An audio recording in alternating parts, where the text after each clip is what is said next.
should be happening.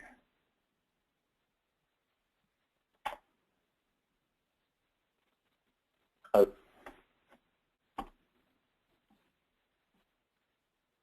Right, sorry about that.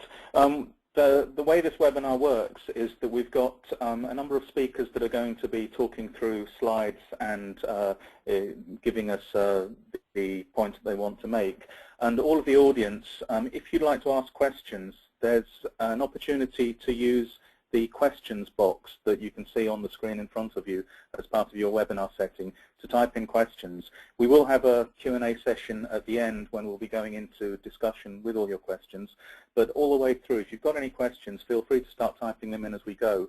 We'll be able to see them, and I've got a couple of colleagues on the line that will be able to make sure that we're aware and perhaps get them into the discussions as we go. But before I get into too much more of the housekeeping, I presume that most of you have chosen either microphone and speaker to use your computer microphones or telephone so that you can hear us. If you can't hear, then I guess this is that's the way in which you need to fix it. The agenda today, I'm just going through the introductions, the logistics. We're going to start off with Srikanth Lyengar, the Global Head of Business Development for Infosys' Strategic Global Sourcing practice. Srikanth's going to spend a few minutes talking about the perspective on opportunities in India for UK businesses from the perspective of one of the large, successful Indian IT firms that really does a lot of partnership work. And I think that's going to be setting the scene for how we go through the rest of the session. We've got a case study from Martin Brassell, CEO of a company called Inngot. We're going to be hearing Martin's experiences of how he's been approaching business in India and working with firms like Infosys. My colleague Steve Williams from UKTI runs a group called the Technology Partnerships Group, and his role working with me and a couple of colleagues is to set up the partnerships that we're talking about on the webinar today. We're then going to break into a panel discussion where hopefully we'll have plenty of questions. The panel discussion will also include Ben Barton, CEO of an SME called Zondel, and Ben's also had some very interesting discussions with Indian firms, and I think had some insights from a trip that he did recently. I'm going to move on now. Just a quick reminder, most of you will have come to this webinar through a service called Open to Export. It's a service that Haibu and UKTI have launched about a year ago, which provides lots of information, Q&A, peer-to-peer advice, expertise advice from a number of people that help with export information.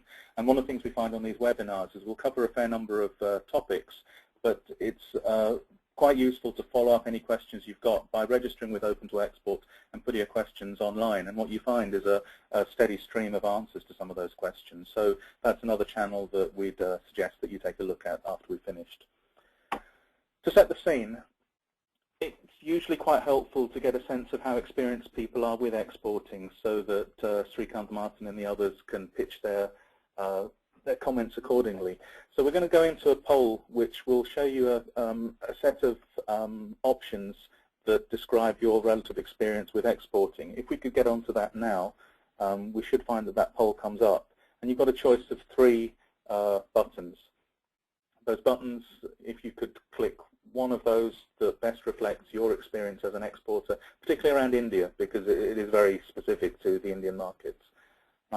We're seeing how the poll is going, and we've got, most of you have voted. I think there's 4 or 5 people left, and we're nearly at the stage. Give it another couple of seconds. And I think I can see 3 people that haven't clicked. If you could please click, then we'll have a pretty good sense of who we've got on the line. And if we now move forward onto the results of that poll, what we'll see is that the majority of people are relatively new to exporting, and it's quite a small minority that are experienced with India. So I think there's new experiences all over the audience here. I think that's probably a good piece of scene setting for Srikanth. Srikanth, we're going to head over to you. Srikanth is choosing not to work with slides today, and so what we're going to be hearing is some comments on Infosys' perspective on technology partnerships. Srikanth, over to you, please. Wonderful. Thanks, Was. Can you hear me clearly? Doing just fine. Wonderful. So hello, everyone. Pleasure to be here today. I'm going to take about 10 minutes, just give you a quick perspective on Infosys, where we're investing, and some of the things we're seeing in the Indian market, and how partnerships could play a role there. Just to start with a very quick background on Infosys, we are a global company, so work across most global regions, but we are an India headquartered company. Bangalore in India is the global headquarters. In terms of revenues, we just closed the financial year for FY13, as we call it, at the end of March, at about $7.4 billion, and we have 150,000 employees globally, and so it's a very large scale. We've been one of the pioneering companies from India who have built India's IT sector. For those of you who don't know, the technology sector in India accounts for about 15% of India's GDP, and therefore it's huge contributions. In terms of what we do, we're a services company spread across both consulting and technology, but our focus or our mission is to work with our clients to build tomorrow's enterprise. So let me add some color to that. We've got about 700 clients globally. We service them across a range of services using something called as a global delivery model. To put it very simply, the global delivery model is we build centers of excellence where it makes more sense. Many of them are in India. We've got operations across 11 cities in India, but we also have China, Eastern Europe, Latin America, and so on. So we build centers of excellence on various technologies, on various skill sets, various domains in these regions, and we leverage the people, the expertise, the intelligence in all these regions to deliver to our customers. We typically work with customers across three main areas. The first and the biggest part of our portfolio is what's called optimizing operations. A lot of our clients today are seeing pressure on the revenue side. They're looking at optimizing their cost structures. A lot of that cost structure is, investments in, be it large-scale infrastructure on the technology side, be it significant development shops. It could be outdated applications, which obviously bloat their costs, but also impact their responsiveness or their competitiveness in the market. So our focus is to help them optimize those operations, be it replatforming applications, be it moving infrastructure to a virtualized or cloud environment. We also do a lot on the business process side, where we standardize business processes, automate it, and try and do it in a global delivery environment, again, to save costs but to increase throughput. That's one big part of our business. But the second part of our business, and this is the interesting part, a lot of our clients are looking at ways to transform their businesses in this uncertain environment. The view that they're taking is, in the short term, I've got to keep my costs under control, but in the medium term, if I can come out of this downturn or this uncertainty being a more lean, mean, competitive company, that will set me up for success in the future. So we're doing a lot of business transformation with clients. I mean, just to take one example, this includes re-engineering large parts of their internal process flows around their value chain. So if it's an automotive company, they're looking at ways in which they can increase the number of designs that they get to the shop floor quickly, and we build tools and technologies and applications to help them do that. If it's an agri-business company, they're looking at using R&D techniques, using data mining to improve the productivity of the seeds and the agri products that they take to the market, and we are helping them do that kind of stuff. So the second aspect of our business is business transformation. And I think the third, and it's the smallest part of our portfolio today, but it's something that we expect to grow very significantly in the future, is innovation. And this is our clients looking at the longer term perspective and trying to understand what their company should stand for tomorrow, what new lines of business should they get into, are there new geographies they need to get into, and how can technology help them drive that innovation, find the new secret sauce, and we're helping them do that. So, this is in a nutshell what we do. We work across, like I said, consulting, technology, engineering, and BPO products and platforms.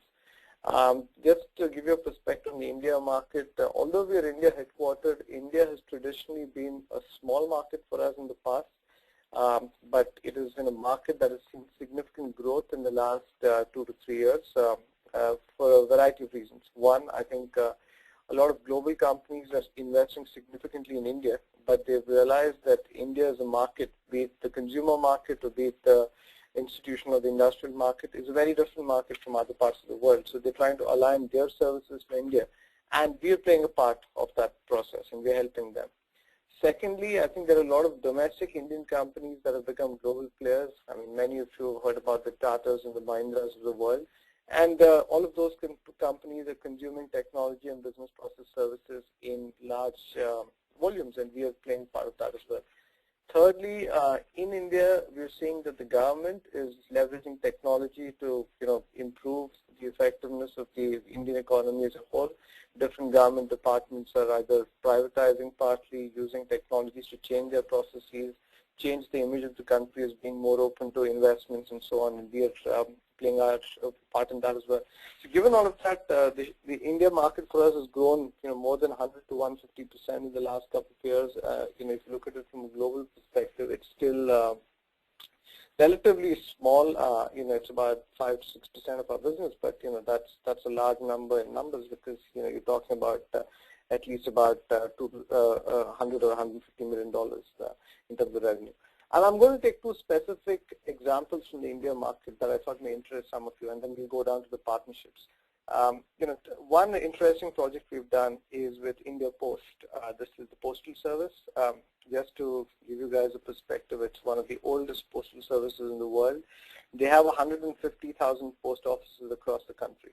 And to give you a relative perspective, Royal Mail has 15,000 in the UK, so it's 10 times the size of the Royal Mail.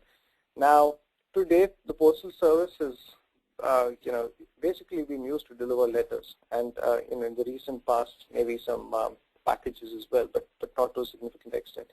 But it's now that the postal service is realizing that they have one of the strongest distribution networks in the country of India, because you've got post offices in many remote villages where often consumer goods companies find it difficult to penetrate. So what they're trying to do is build a platform through which they can leverage the channel of the postal service to sell other products. The initial focus will be for products that are not bulky or heavy, so it'll be more services oriented. So for example, they want the postal service to become a much better bank.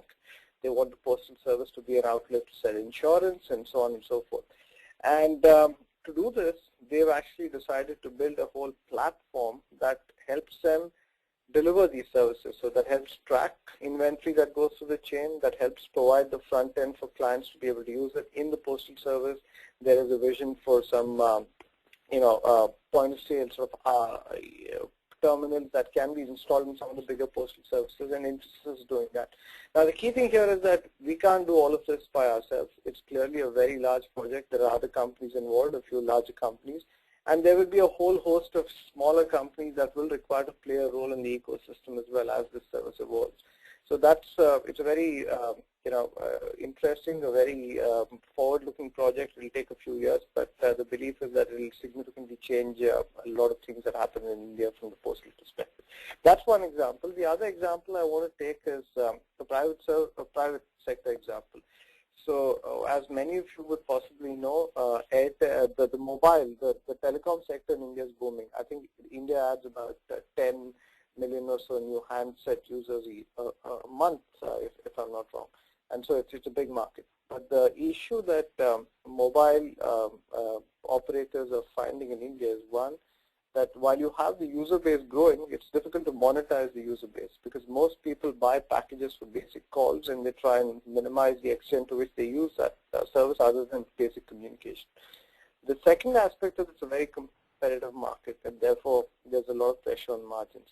So the only way a lot of telcos can overcome that is by finding new services that help them, one, expand their user base, and two, monetize their existing users better. So one of the biggest mobile telcos in India, Airtel, did something around this. So they realized from their African investments that in Africa, the usage of mobile for transferring money from one part of the country to, or the continent to the other is huge. It's not as prevalent in India. At the same time, in India, as many of you would know, as a result of the economic growth, there has been a lot of migration of populations in terms of work. So a lot of people work at various levels, be it the white-collar jobs or blue-collar jobs or even unstructured jobs. They work in different parts of the country from where they live, and often their families stay back, and there is a need to transfer money from one part of the country to the other. The complexity is that many of these individuals don't have bank accounts or don't have regular access to a bank. And so, what Airtel's done is they decided to build a mobile money platform, what they call Airtel Money. So if, let's say, you have an Airtel mobile and one of your relatives in a different part of the country is an Airtel mobile, you can actually transfer money just using your mobile account. So that becomes your de facto bank account or your electronic wallet, if you would call it that. Now, Airtel has the telecom base. They needed someone to provide the technology. That was Infosys. They also needed someone to provide the banking expertise and be the clearinghouse, because it is a financial product, so it's regulated by the Financial Authority in India. And so they brought a bank called Axis Bank to the table. Now, this was the base solution, but there were obviously a whole host of other components to make this solution or platform work, and that's where I think a host of smaller companies in various shapes or forms have helped out and to help build the final product, and be it directly through Infosys or be it someone who's supplying to Infosys who brings them together. That's another aspect. So these are two examples I just wanted to take to give you a perspective. The India market is booming. There's obviously a lot that is happening, and there's a role for a lot of companies to play in various shapes. Now, coming back to where Infosys' investments are, I think I just want to highlight 4 things that we're looking at. We look at interesting discussions with companies, large or small, which impact one of 4 things. One, help improve our own market competitiveness in the markets that we operate in. It could be the US, it could be Europe, or it could be emerging markets like India. Second, we look at ideas that sort of help us improve our internal efficiencies, because clearly that is a key aspect for us as we face a more competitive marketplace. The third is ideas, options, products, services that help us build scale. I mean, just to give you a perspective, we have 150,000 employees today. We had 15,000 employees 10 years ago. And lastly, I think we would look at ideas that help us mitigate risks, because as a country, as a company, we've had significantly changes. Can you hear me? Hello? Yeah, you're going all right. There was some background noise. All right. So the fourth aspect is, we look at product solutions that will help us mitigate risks to our operations. I mean, we work in an increasingly regulated environment, and that brings up a whole host of risks that we need to look at. So, for example, financial services is our biggest sector globally, and in the financial services space, risk mitigation and compliance is huge. So anything that helps us monitor, measure risk and compliance is very attractive to us. Recently, we've been having a lot of dialogue, thanks to UKTI, with SMEs in the UK market. We just hosted a visit to our campuses in India as part of the Webmission visit to India, and I believe Ben was part of that as well, Was and Steve were, and that was well received. Coming out of that visit, we've made a commitment to mentor a few UK startups as they look at entering the Indian markets, and we are excited about that, because obviously while it helps those companies, we believe it will also help us potentially find some very interesting ideas that we could use within our own operations.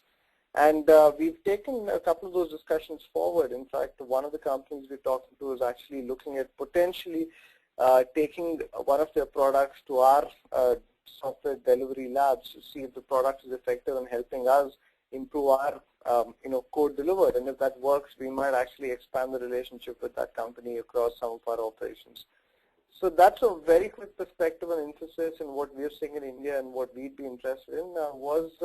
That's pretty much what I had to say. Srikanth, that's been pretty interesting. I think a lot of folks probably have heard of Infosys. Before we get on to the next speaker, there's a couple of questions that people are asking that I think might be a good link. I think one of the perceptions people have is that Infosys is a very large firm that does a lot of large projects.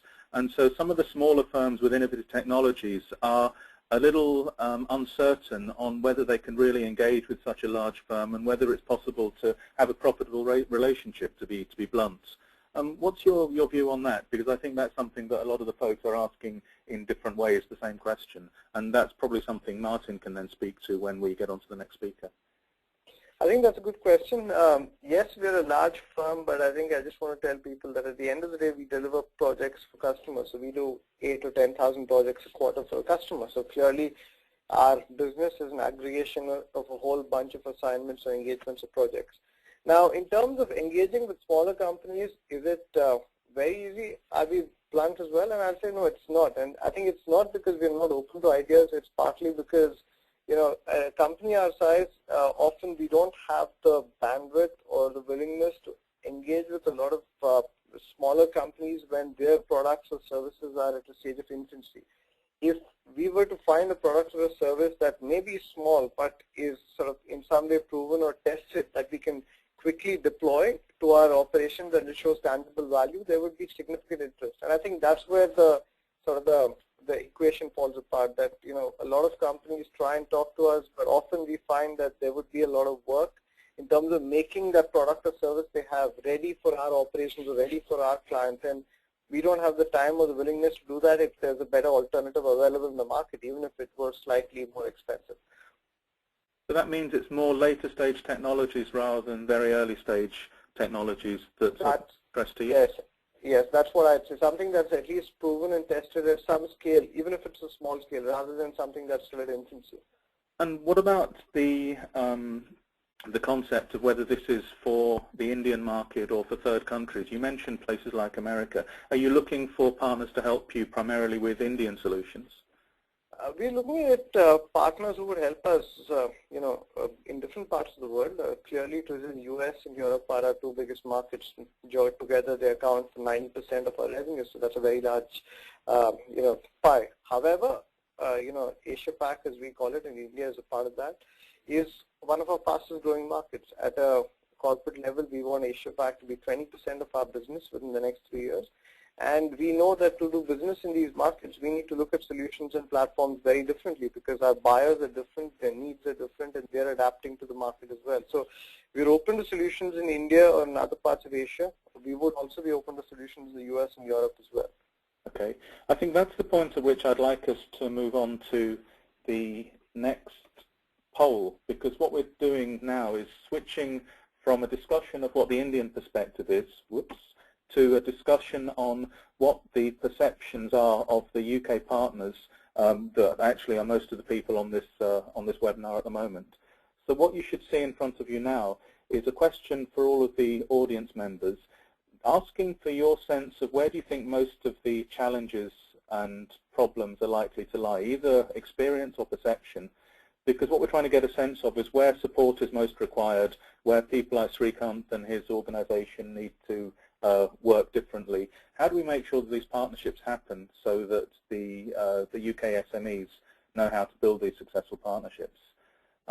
We've got 5 options, and most of you are clicking away. We've got about half of the audience have given their views so far, and it's kind of interesting because it's not necessarily the ones that I would have expected.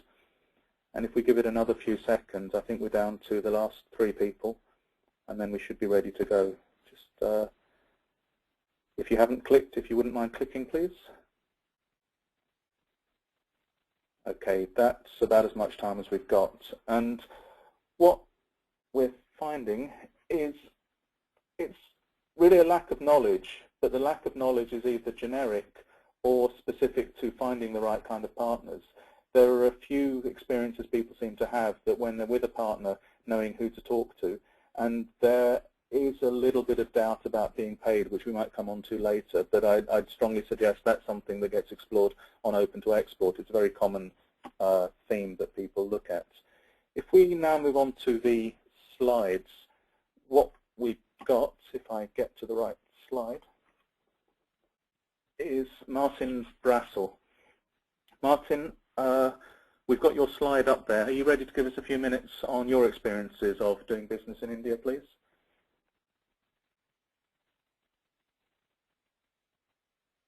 Save time. Okay, Martin, you're on the line. We can all hear you. Yes, good afternoon.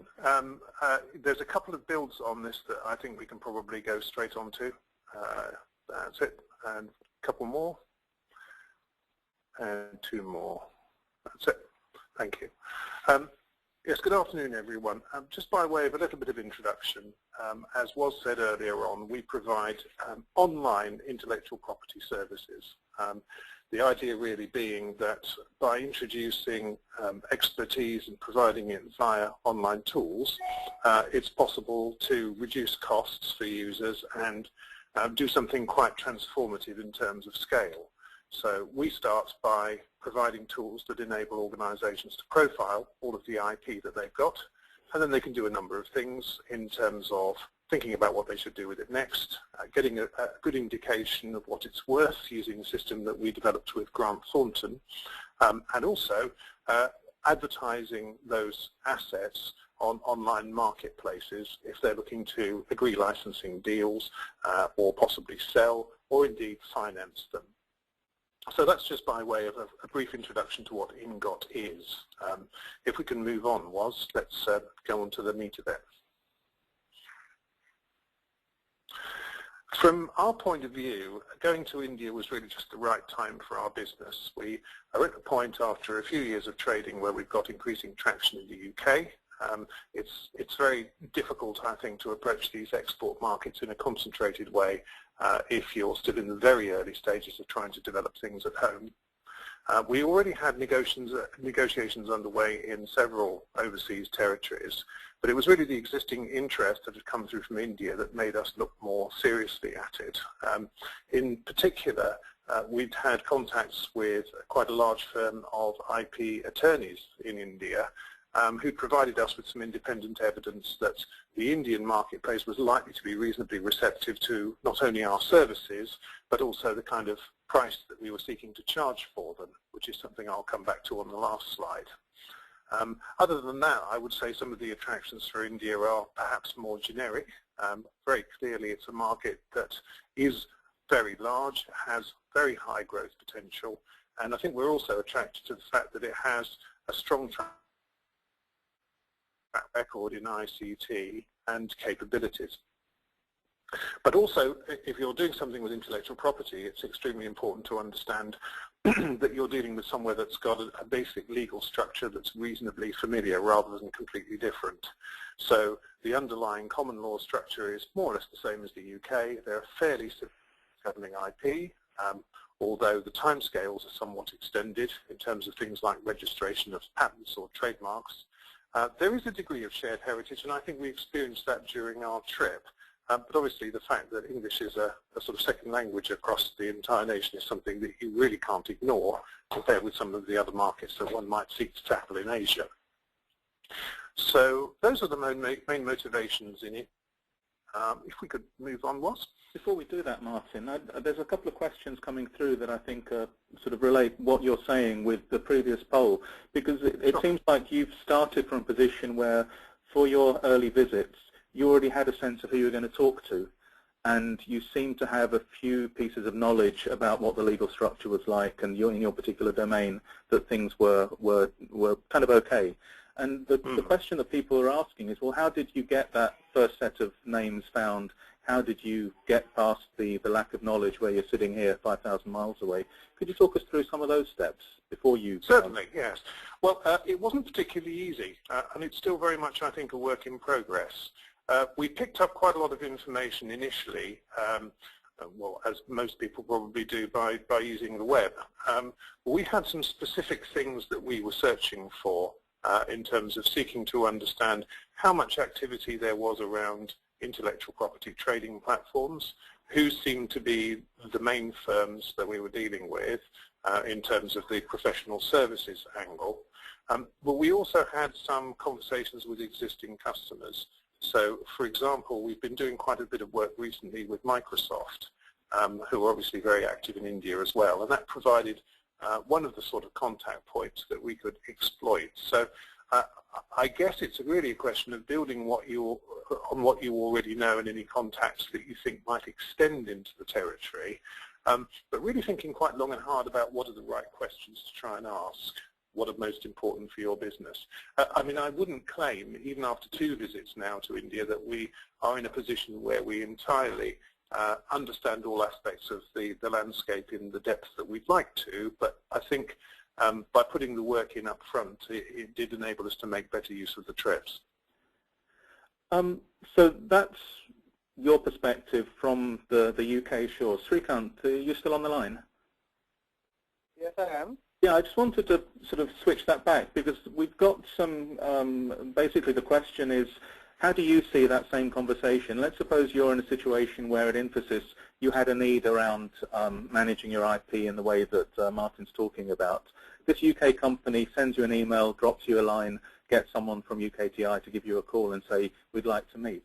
What's your first reaction as an organization to even decide whether to give them any time? And what are the 2 or 3 things that you start off with to figure out whether you should spend some more time with them or whether it's really not someone that you've got time to do? Let's assume that they do have a solution that is working and it's proven and all the rest of it. But the organization themselves, the individuals, something about their approach that would work and wouldn't work? I think, like you alluded to it, we get a lot of these requests, and often, it's difficult to figure out which ones we want to take forward, which ones we don't, right? So if someone were to come and they had a tried and tested product, let's say they'd worked with, often what works best is if they have, even if it's one client name that they've got and someone we recognize or know, that's helpful. In the absence of any kind of a client or any kind of endorsement, if that a recommendation of that conversation came through, someone we trust. So, for example, in the IP space, we obviously use a lot of, law firms to be able to, make sure that we're on the right side of IP and so on. If one of those firms were to say that, hey, there's this product in the market that's quite interesting, and I think you guys should talk to them, that would help. Thirdly, I think, UKTI in itself, if we had a request like this from a UK company, chances are we'd reach out to Steve and you and say, all right, we've had this request, who are the other companies in this space, and, can you tell us something about them? And we kind of put this together and based on that decide to invest some time because, we recognize that with, especially with smaller companies, the amount of time or effort that goes into that first conversation is a lot, and we want to make sure that it's meaningful for us and meaningful for them as well. Otherwise, it can be very expensive with very little outcome. That's really helpful. So it does sound like having someone talking about you is as important as what you yourself are going to say when you get to India. Absolutely. And if it's a trusted name, all the better. I mean, if I take an example, just a hypothetical example, if let's say someone has done work for, let's say, a Tesco, who's a client of ours, we call up someone at Tesco and say, hey, have you used this in your environment? How does that work? And if they say, yeah, it works really well, chances are we give that conversation much more weight than someone coming cold through email. Okay, so Martin, back to your presentation. You said you wanted to switch and start talking about your experience of what it was like going to India, I believe. So the slide's up. Yes, thanks, Was. Well, it was intensive, I think is the first thing to say. We packed a lot into 7 days on the Webmission trip, as Ben will probably testify. So it wasn't just the days, it was also the nights. But I think it was 4 days in Bangalore and 3 in New Delhi, 2, I think, very different places. We had a very full schedule and lots of interesting things to do, including a very interesting few hours with some senior representatives from Infosys. So I've just taken the opportunity to include a little shot of the conference room on the right-hand side there. But there was room to be able to fit in our own meetings. The schedule was intentionally left flexible so that if there were other things that we needed to disappear off and do, then there was time to be able to do that. Bearing out your poll in the previous conversation we were having, thinking about the best use of that particular time, that free time, that's probably the most challenging thing in advance of the first trip over, I would say, was thinking about who were the most important people to try and get hold of and to find introductions to those people either through contacts that we already had or through UKTI indeed. By the time I made my second trip about 4 weeks later, that was a great deal easier, but I think it was as a result of having the greater familiarity with the landscape, how people do business, as well as more intense sort of specific contacts to be able to leverage for that. So I think it was intensely stimulating. I mean, apart from having great insights from many different businesses through, for example, the evening networking events that were organized, as well as the big presentations. We had one in Bangalore, for example, from a panel of investors, which I thought was very insightful in terms of understanding what the dynamic is from the ground up for smaller and growing Indian businesses. It was also extremely valuable, I felt, to be able to go away with a party of people who were in a broadly similar position. I mean, some were earlier stage than us, some were somewhat more advanced, but for everybody, we were not particularly familiar with doing business in India more generally. And I think compared with trying to tackle the marketplace completely on your own, I can't overstate the value of being able to go out there with a party. However, I think it's also very challenging. So it wasn't just a question of us rocking up and doing what we normally do. A lot of effort was put in before the trip and indeed during the trip, especially over the first few days, to think very carefully about the pitch that we were putting forward. And really to be adapting it for the local circumstances as we started to understand them better. And we had a number of critical friends, as I would describe them, with us on the trip. And really without that kind of constructive, well-intentioned critique, I think it's very hard to make sure that you're really putting across the points that your audience are going to find most interesting and be most receptive to. So it's sort of that knowledge of the business culture and how that needs to be reflected in how you represent yourself that I think was another important aspect of the trip. Martin, you made a point about you've done 2 trips in effect, one with other people, one more or less by yourself, and it ties into something that people have been asking around whether it makes more sense to go with a group of folks or whether it makes more sense to have a trip that's dedicated, particularly as things like trade missions are often pretty busy. What I'd like is just a few more seconds from you on that thought. And Ben Barton from Zondel, who's also going to be involved in the Q&A. Ben, if you could think while Martin's speaking, your view on the same question, please, so that we can get a couple of perspectives. But Martin, your thoughts on going on a trip by yourself versus in a very busy trade mission where you might not really have all the time that you need for your own things? I think, and this is easy to say with the benefit of hindsight, when I was first approaching the idea of going over on what was essentially a trade mission, that was quite a major concern. Are we going to be able to have enough time to be able to have the specific conversations that we think at this point in time we want to have? I feel that it is better to go with a party of other people, but to make sure that there's sufficient flexibility in the agenda that you adopt an approach that in a way is a little selfish, if you like. You have as clear a sense as you can get before going out there of what your own business priorities are, and you stick to them. So if there are parts on the program or the agenda which are extremely interesting that you don't believe are going to be relevant or insightful for your particular business, then you avoid them and you do something else instead. And I don't think that there is any particular difficulty from the organisers of the trip on that, provided that you make it clear that it's not a case of, if you're like, opting out. It's much more about saying, well, there are these specific things that I know I must achieve while I'm here, and just be very focused about them, really. Ben, if you're on the line, do you have any observations on the same question? And no one knows who you are because I haven't introduced you, so maybe just 5 to 10 seconds on who you are, please. Okay, yes. Hello, everybody. My name is Ben Barton. I'm the CEO of Zondel. We're a game-based learning company based in the UK, but have users all around the world. Now, for me, going on a trade mission to India was really the most important first step, as we see it, in terms of our approach to the market in India. And the reason for that is that it gave us very, very quickly and very intensely the experience of what India is like as a country, but also what it is like as a place to do business. So that was the first thing, is that it very much, it sort of was Indian experience 101 very, very quickly. So that was the first point. The second point that was really quite important of going with a group, and particularly going, I felt, with the Long Run Venture and UKTI, was the fact that it did open doors.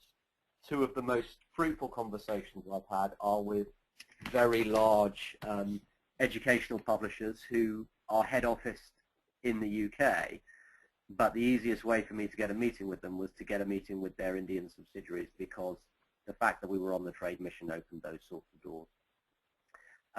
So those would be my two key sort of reasons for going on a trade mission in terms of just opening my eyes to the possibilities in India. Okay, I want to ask Srikanth a question that just follows on from that before we put Martin back onto his slide deck. Srikanth, there's a comment that someone's made about some of the cliches around the business culture, and there's one particular example that someone's raised, which is that quite a few UK firms have been to India, met people who they thought they were selling to, and by the time it gets to the end of the meeting, what it turns out is that the person they're meeting is more interested in selling to them or seeing if they can help sell into the UK. Is that still a deserved cliche, and is there anything that people can do about that? Just do you have any observations on that, that cliche, that comment, that experience? So I'm just going to talk from my personal experience. I think, look, those cliches, exist sometimes, but I think that's changing. If you look at a lot of the companies in India, be they large, be they medium or small, often, you've got people in those companies in various roles who've had a lot of global exposure and are a lot more comfortable working in a multicultural global environment than maybe 15 or 20 years ago. And so that, there is that openness. I think what would help is typically if you are having a pre-scheduled meeting with someone to do some prep in advance. And here I go back to, I grew up in India, so I go back to the culture. If you were to ask someone in India for a meeting, chances are they'd say yes. It doesn't necessarily mean that they want to do business with you at the end of that first meeting. So they come out of politeness because they just don't want to say no, do the meeting and explore a few ideas. But if you were to try and prep a bit more for that meeting, if it was scheduled well in advance and talk about what you'd like to achieve and what they're bringing to the table, I think that'll bring a lot more focus. I think that's been my experience. Okay, the cliche, I think, doesn't hold as much as before. All right. So, Guy, I hope that answers the question. You were the one who asked that particular one. I think we're going to move back to Martin now. Martin, if we could, I think we're on your last slide to talk about your experiences. And then what we're going to do is have a couple of minutes where Steve Williams talks about how UKTI tries to do the kind of matchmaking and facilitate some of the conversations that you've been hearing about. And then we'll get the last of the questions over the last 10 minutes or so. But Martin, if we want to get back to your slides. Thank you. Yes, this is the last one. So really picking up on that last point, one of the phrases that stuck with me the most out of the trip is the need to think Indian, as I would summarize it. And that means really think about what you're doing in the Indian context. Once, as Ben said, you've got more of an immersion in what that actually means. It's very difficult to experience that at a distance. I think the Webmission did a very good job in giving us those insights in the first instance. But what's important to realize is that people do like to do deals, and I certainly recognize the cliche that you were just talking about. There were a number of meetings, a number of forums that were set up where people were very interested in having a conversation, but they were particularly interested in having a conversation about what they could do to help you grow in India, which might involve you buying their products and services. But I just think that that's a reflection of the fact that the people that I met with in India were very keen on doing deals, trying to figure out how they could gain advantage from having a conversation with you. And I see absolutely no problem in that whatsoever. The main thing is that you have to be clear when you're coming into those discussions, and initially it's a little bit of a surprise, the sort of immediate and sharp focus on what's in it for me. But of course, that would be a feature of any productive business discussion at some point. Maybe it's just slightly more upfront. I think for us, we realized that all 4 of the Ps, or probably all 7 or 8 of the Ps, if you use a different sort of marketing analogy, need revisiting. The product may have to change, the price point may have to change, the way that you promote it may change because the place is different and the places to which you need to distribute it may be different.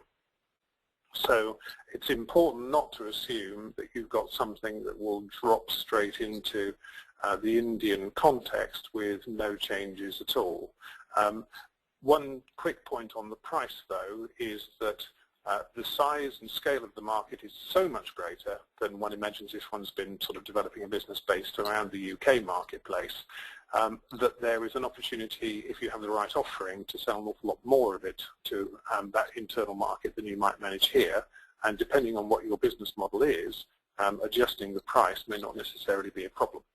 Martin, I'm going to just sort of interrupt you for a moment because there's a couple of questions based on what you've said that I think need to go back to Srikanth. One is the question of whether you need to be translating software or conversations into Hindi if you want to do some early stage work. And the second is whether prices just need to drop across the scale and whether that's a challenge for people trying to get busy into India. Srikanth, do you want to spend a minute or so just on those two, please? Sure. I think on the first question, the answer is an emphatic no. I think, like Martin said before, English is the language of business in India today. Yes, you might have various degrees of comfort with English in different regions, etc. But English is the language of business, so there's no need to translate. You can work very well in English. Hopefully that answers the first question. Was that the question, or have I missed something? Second question. That was the question. The second question is people that are in the UK that don't know India often assume that they just need to slash their price and to be affordable in India. So I think on that, I would second what Martin said, that in some ways there is definitely going to be a adjustment of the price points when companies enter India, and that's been true across businesses. And if I take an example of the large consumer goods companies, that's what they've done as well, and smaller companies also.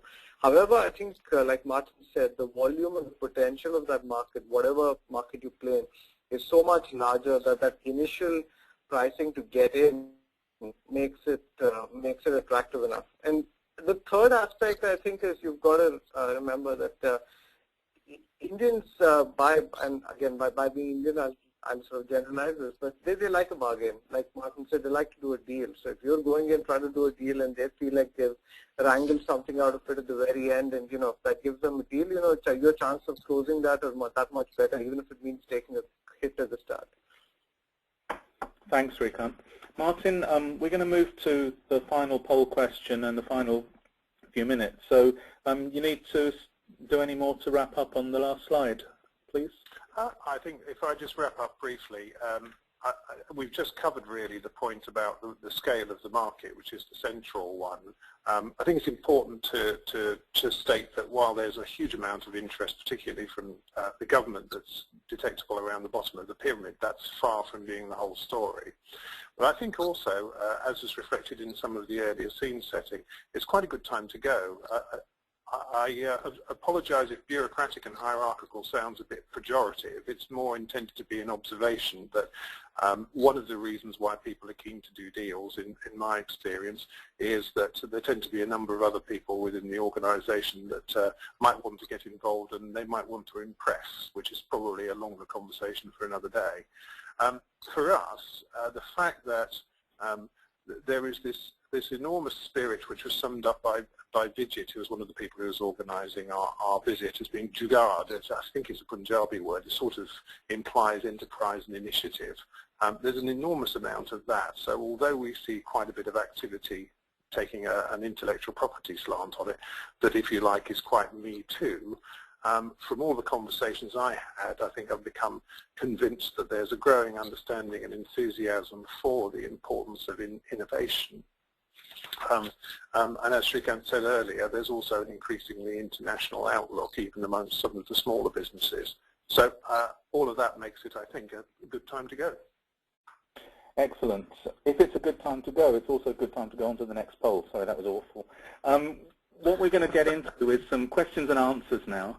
And the questions and answers, both on the rest of the webinar and through Open to Export, tend to fall into a number of different topics. What will be really interesting for all of the speakers and panelists' perspective is to understand where you as small businesses think you're going to need the most help, the most support, where the questions are most likely to be. Obviously, we'll cover as many of them as we can in the final 10 minutes, and we'll have Open to Export, which is kind of organized around a lot of these topics anyway.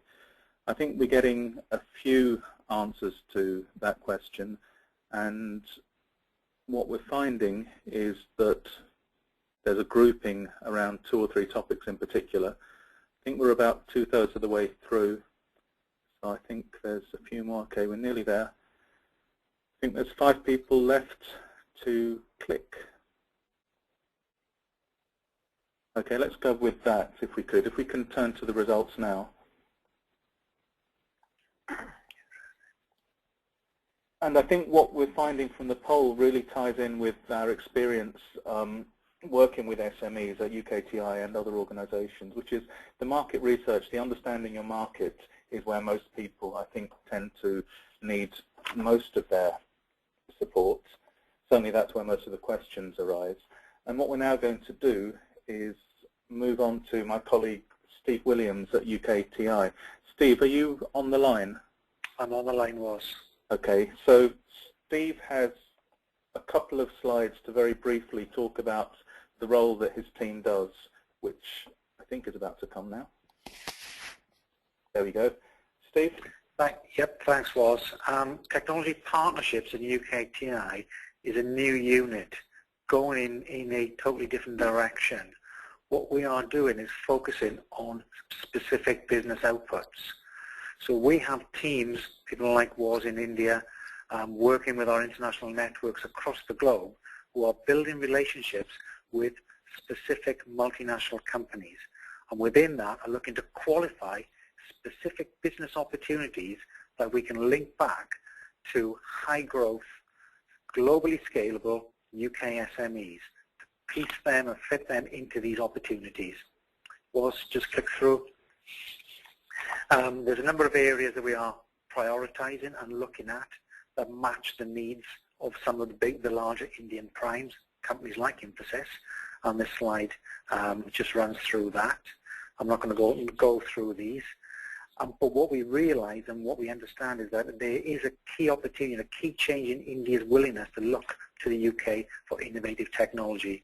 The Prime Minister, David Cameron, has been to India twice in the last couple of years, and we are getting receptive back from Indian businesses wanting to work with us and working with UK SMEs who are innovative, that have IP, that have technical products and solutions that can fit into the value chain of Indian businesses. So at the moment we have a number of opportunities opened up in India as well as elsewhere with specific companies, and what we're looking to do there is feed the right UK companies back into those opportunities. Was, I shall leave it there.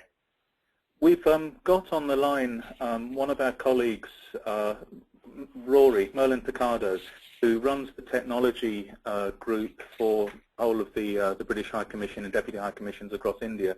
Rory, we're going to take you off mute for a moment and check that you're able to speak, because there is a question someone's asked. You're the best person to answer. The question is the small business market in India looking at cloud-based solutions? And if so, any comments on the sort of cloud-based solutions that are going? I think we need someone to take Rory off mute. And then, Rory, can you see if we can hear you if you speak, please? No, I don't think that's going to work. No, it looks like that's not working. So the question was around the cloud. I think one of the things that we've been finding at UKTI is that with the cloud-based solutions, Indian companies are kind of embracing the cloud in huge amounts.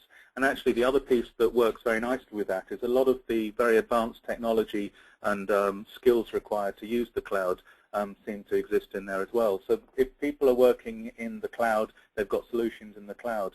Just because of the sheer scale of the number of employees in some of the large firms, the diversity of the marketplace and the audience, we're finding that the cloud is an area of real immense opportunity.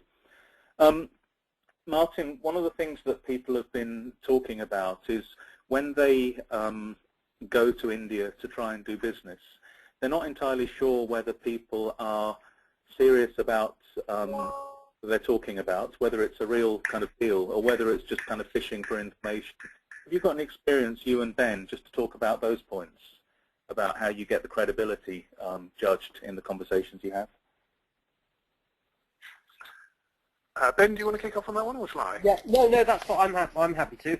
I mean, what I found going on the Webmission was that there were a lot of people, because I was in the world of education and technology, and particularly in Bangalore, there's a big intersection there of both of those both those sort of areas, and so I had a phenomenal number of meetings over the first 3 days, which was fantastic. But it was a case of being able very quickly to sort those people into people that you felt you might be able to do business with versus people that were potentially either pitching for things or pitching their own services that you might not have an interest in, or be looking to support you in ways that you weren't particularly happy about. But I think the whole key thing, and I think the thing around market research, is to go there and to understand the Indianness, as Martin mentioned, is really important. And if you have to sit through a variety of sort of 10-minute meetings that are particularly useful, there will be those there where there are people that you can really do business with. Martin, I'm not going to let you answer because we've got about 2 minutes left and I'm quite keen that we end on time. I'm going to put a question to Steve and kick off the next poll so hopefully people can multitask. So the poll is about to come up, and if you can read it and put your answers in. While that's being done, there's a question that someone's asked that said, based on all the information they've been hearing, they'd like to figure out how to take their first steps, take their next steps to get into India. And they're not entirely sure what those steps might be. Do you have a view on where you'd suggest people get started on figuring out if India is for them? And if we can have the poll up while that's going. Yeah, let me take that. The first point of contact I would suggest is to feed back into us in UKTI. Happy to take the first introduction, and what I could do there is then make an introduction into our India team, into Rory and his team out in India. And together we can advise on the best approach in terms of accessing the Indian market for that specific need. Okay.